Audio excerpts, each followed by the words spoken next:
Compression is about making data take up less space. Today we'll explain how compression works and why it's important.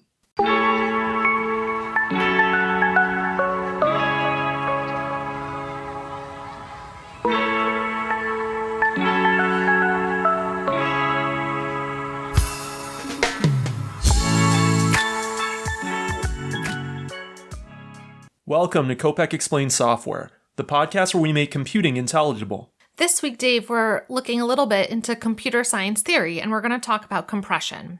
Let's start with, what is compression? Compression is a classic trade-off between time and space. It takes some time to compress digital data. However, it saves space. And we're constrained both in terms of time and space. So those are the main two kinds of resources that we think about in computer science. For example, you have some file that's a gigabyte, and you want to send it to a friend. Well, if you send the whole gigabyte, that's going to take more time than if you send the compressed file. Maybe you're able to compress it to the point where it only takes up 400 megabytes. Now you send your friend the 400 megabyte file, and that takes less time to transmit. However, it took you some time to compress it, and it's also going to take your friend some time to decompress it.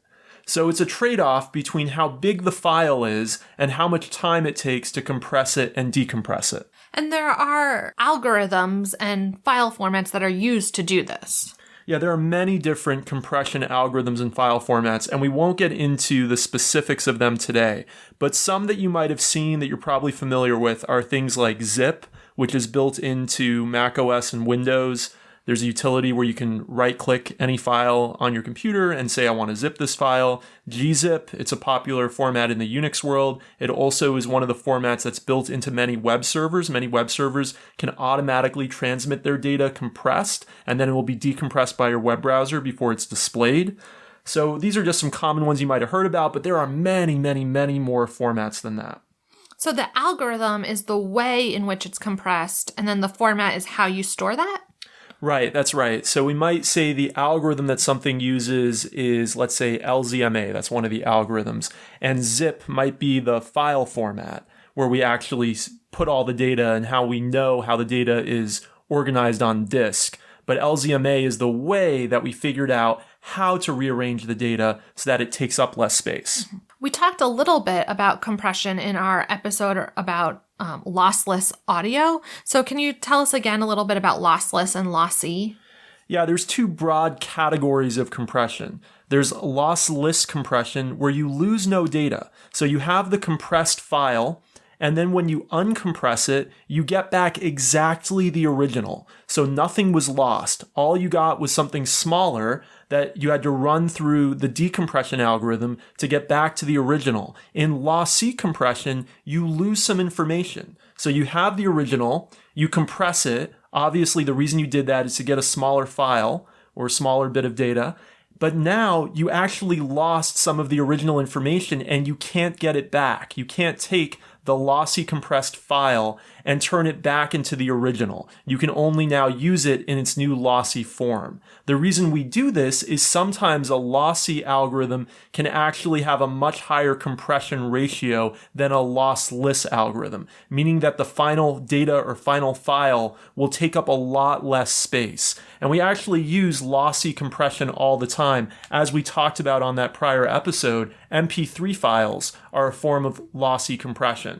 What happens in a lot of audio compression algorithms is a lot of the data that the human ear can't really detect, that's not that useful for actually playing back the sound, is removed. However, some people might be able to hear some of those frequencies, and so it's not actually the exact original that we're getting when we play back the lossy compressed file. We're getting an approximation that's close enough and good enough that most people can't tell the difference. So what types of things are typically compressed? Yeah, we already mentioned audio files. That's, of course, common. Almost all common image formats have some kind of compression, whether you're using JPEG or PNG, portable network graphics, or you're using GIF, or any common image file format generally has some kind of compression, and some of them use lossy compression and some of them use lossless compression. JPEG, for example, or the .jpg or JPEG extension, as you may see it, uses lossy compression. So you actually are losing a little bit of data when you see a JPEG image usually.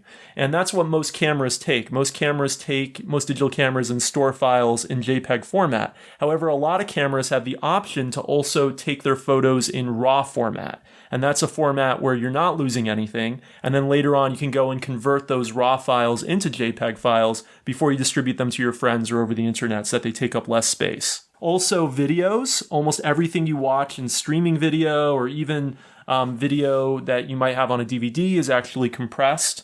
And usually that's also a kind of lossy compression. And a lot of course, just when you download a program on the internet, or I mentioned earlier that a lot of web browsers have built-in support for compression. So you're actually using compression almost every time you use the internet. There's some kind of compression going on. And a lot of it might be behind the scenes and you're not even aware of it. It might not just be that you're downloading a zip file and then expanding it. It might be that while the data is being transmitted, the data was actually compressed and then uncompressed when it got to you. And that was all seamless and behind the scenes, done by the program on your end, your client, and the program on the server, and you never even realize that compression was happening. But compression really enables us to have a lot more on the internet than we would have if compression didn't exist, because bandwidth is limited.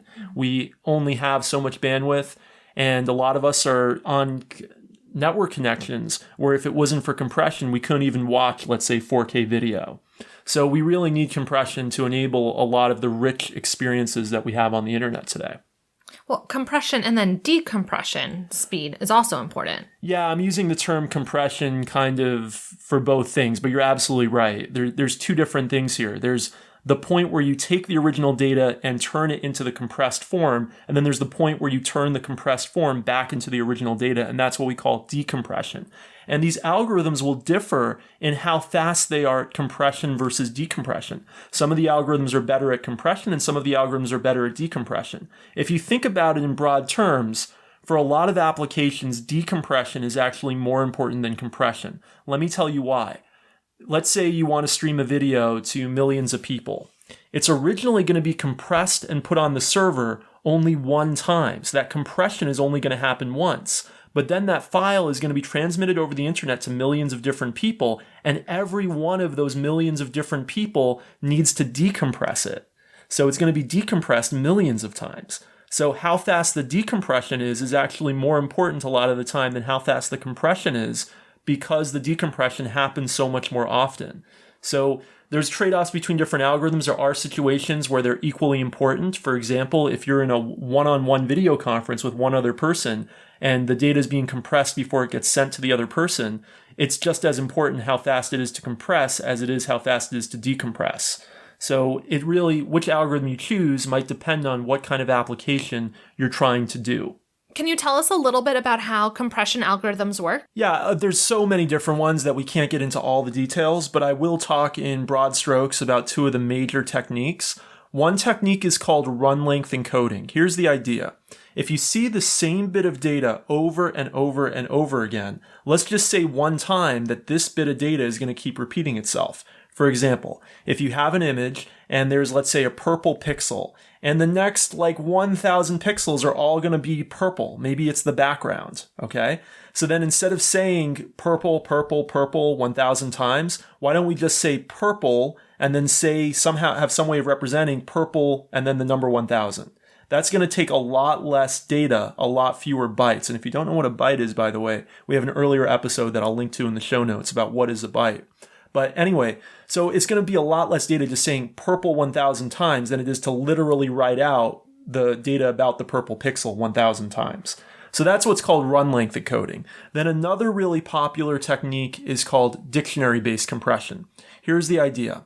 If we have a term and it's kind of long, and it's going to repeat itself maybe a few times in the data, maybe many times in the data, why don't we, instead of rewriting that term over and over again, have some much smaller term that represents it, and then we'll just write the smaller term.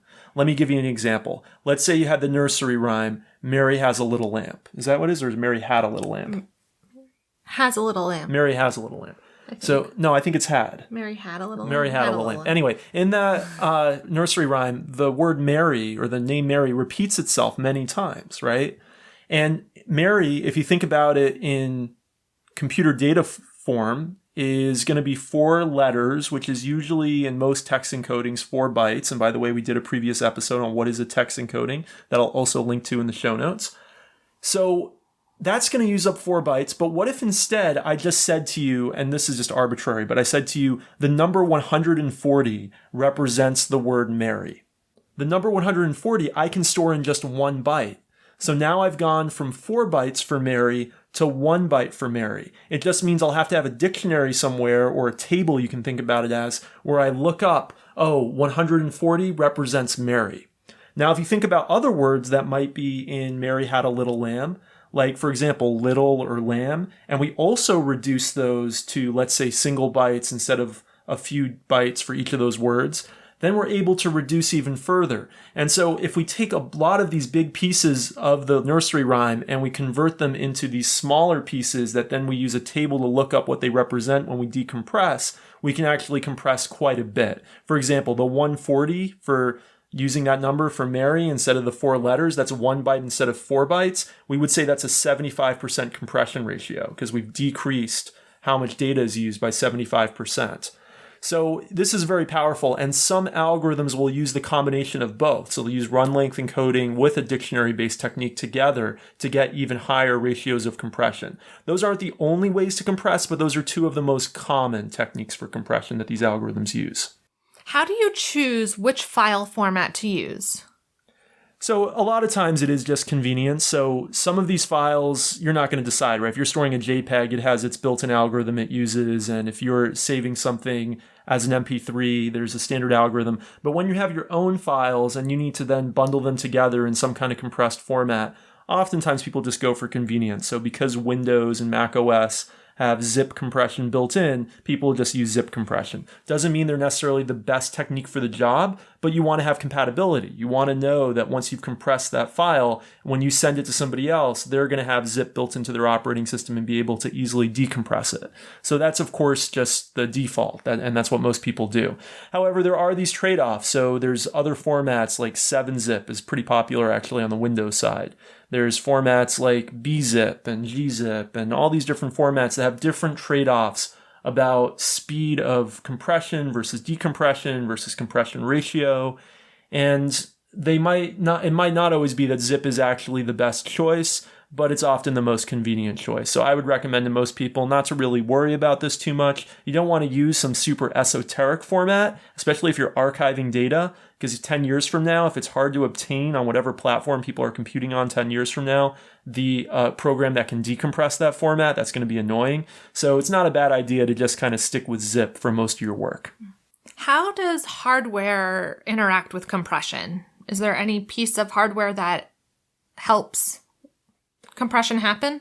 Yeah, so a lot of compression is done in software and then just via your general purpose CPU in your machine that software runs on. However, some modern hardware, not all modern hardware, but some modern hardware and some modern microprocessors have built-in compression accelerators. So they will have hardware that knows some of the common algorithms, sometimes the algorithms for specific purposes. And this could really accelerate the rate of compression or decompression. And it can really take something that was going to really peg your CPU, use up a ton of your CPU, and mean that the rest of your computer is just like slows to a crawl because your CPU is working so hard on doing the decompression, to something that's actually like flies by and you hardly notice it's happening because there's this built-in hardware accelerator. And in fact, a lot of modern graphics cards and modern microprocessors will have built-in accelerators for common video formats. And this enables those video formats to play back, or even sometimes for compression, to be done in real time or even faster than real time. So these accelerators have become quite commonplace as digital video has become commonplace. All right, thanks for listening to us this week. We look forward to having you back with us next week. Rebecca, how can people get in touch with us on Twitter? We're at Kopec Explains, KOPECEXPLAINS. Don't forget to hit follow or subscribe, and we'll see you next week. Thanks for listening.